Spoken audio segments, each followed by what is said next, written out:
Praise the lord. ఈరోజు దేవుని వాక్యము, మన ప్రధాన యాజకుడు మన బలహీనతల యందు మనతో సహానుభావము లేనివాడు కాడు గాని సమస్త విషయముల్లోనూ మన వలనే శోధింపబడినను ఆయన పాపము లేనివాడిగా ఉండెను.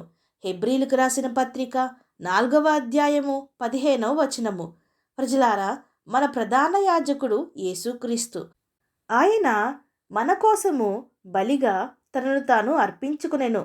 అంత మాత్రమే కాకుండా మనందరి నిమిత్తమై దేవుని కుడిపార్శ్వమున కూర్చుండి విజ్ఞాపన చేయుచున్నాడు.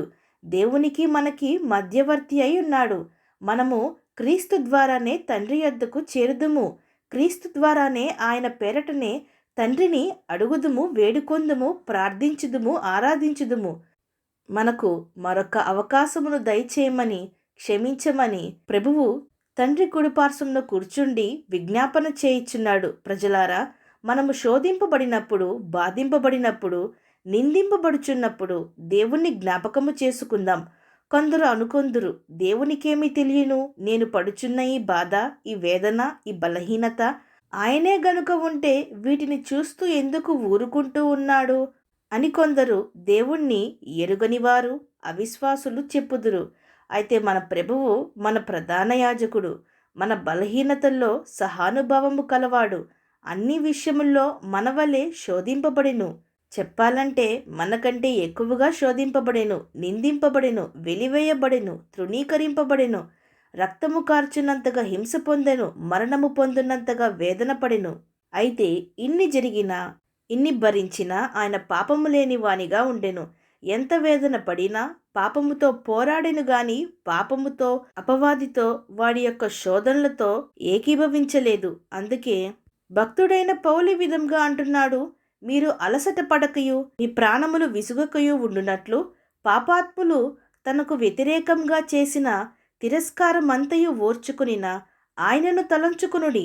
మీరు పాపముతో పోరాడుటలో రక్తము కారునంతగా ఇంకా వానిని ఎదిరింపలేదు అని. ప్రజలారా, మనము చిన్నపాటి శోధనకే, చిన్నపాటి వేదనకే తట్టుకొనలేక, చిన్నపాటి నిందను భరించలేక పాపపు మార్గంలో వెళ్ళి మన విశ్వాసాన్ని పోగొట్టుకొనుచున్నాము. ఇంతవరకు కాపాడుకుంటూ వచ్చిన పరిశుద్ధతను పాడు చేసుకుంటున్నాము. జీవితంలో పాపమనే మచ్చను తెచ్చుకుంటున్నాము. ఎట్టి స్థితిలోనైనా, ఎంత వేదనలోనైనా మౌనంగా ఉండుడి. ప్రభువు సన్నిధిలో మౌనంగా ఉండుడి. మీ వేదనను మీరు మాటల్లో వివరింపకపోయినా ఆయన సన్నిధిలో మౌనంగా ఉండుడి. మీ బాధను కుమ్మరించుడి. ఆయన మన నిట్టూర్పులు, మన మనస్సులోని బాధను ఎరుగును. అంతేగాని పాపము మాత్రం చేయకుడి. అపవాదికి చోటియ్యకుడి. వాడి ఆలోచనలకు లోబడకుడి. యేసు ప్రభువు మన బలహీనతల్లో సహానుభావము కలవాడు గనుక మన ప్రతి బాధ, వేదన ఆయనకు తెలియను. మీరు నిందింపబడుచున్నారా? ప్రభువు అంతకంటే ఎక్కువగా నిందింపబడెను. ఉమ్ము కూడా ఆయన మీద వేసెను. మీరు కొట్టబడుతున్నారా? అంతకంటే ఎక్కువగా ప్రభువు కొట్టబడెను. ఆయన వీపును కొరడాలతో దున్నెను. లోపల భారంతో ఉన్నారా? ప్రభువు అంతకంటే ఎక్కువ భారమును భరించెను. ఆయన గుండె పగిలిపోవునంతగా మన పాపభారమంతా ఆయన భరించెను. ఇంకా వర్ణించలేని ఎంతగానో వేదనను ప్రభువు భరించెను. మరి వీటి మధ్యన మన సమస్యలు ఏపాటివి?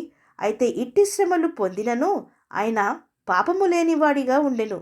మనము కూడా పాపము చేయక క్రీస్తునకు మన శ్రమలను అప్పగిద్దాం. ఆయన నుండి విడుదల పొందుదాం. అవును అన్నవారు నాతో పాటు ప్రార్థనలో ఏకీభవించండి. ప్రార్థన. పరిశుద్ధుడా, ప్రేమగల తండ్రి, ఈరోజు మీరిచ్చిన ఈ వాక్యమును బట్టి మీకు స్తోత్రములు దేవా. చులకనైన శ్రమలకే మేము తట్టుకోలేకపోచున్నాం తండ్రి.